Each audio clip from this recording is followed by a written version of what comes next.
Ағалық тұрмысы нашар оқушыларға қол ұшын беру мақсатында бір жатақхана тұрғызсақ деген оймен біраз жолдастарыммен ақылдасып, құрылыс орнын ыңғайлы жерден бастамақ болдық. Өзім бұл іске мұрындық болып, басы қасында жүгіріп жүргендіктен қаржы тапшылығына байланысты қалтасы қалың бизнесмен ағама жолуға тура келді. Ол кісі жиын тойларда, былайғы күндер кездесіп қалғанда үнемі елді жақтап сөйлейтін. Ақша қажеттігін естігенде жұмыс орныма келсейші, көрерміз деді.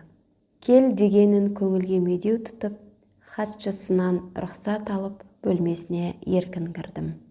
Мән жайды толық баяндап болғанымда қалтасына қолын салып, 10 000 теңге шығарып, «Мә, біздің де қосқан үлесіміз болсын» деді. Берген болар-болмас ақшасын не аларымды, не алмасымды білмей тұрып қалдым. «Мынауыңыз тым ұяттау екен. Мен сізді тым құрығанда 50 000 берер деп ойлаған едім» дедім.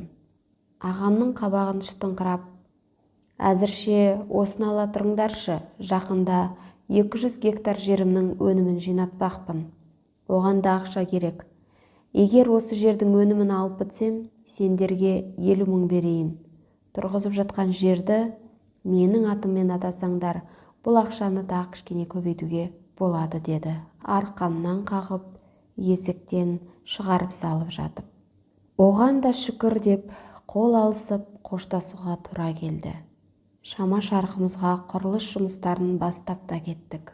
Алайда құрылыс барысында қаржы жағы қатты қинағандықтан ағамызды қайта-қайта еске алып, өнімін сырттай бақылап жүрдік.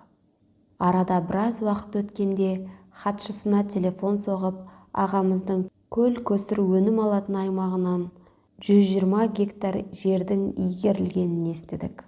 Құрылысты да бір жөнге келтіріп, тағы қоңырау шалғанымызда ағамыздың егер көл жағалауындағы жерлерін қолға алса, 150 гектар жерден өнім алатындығын білдік.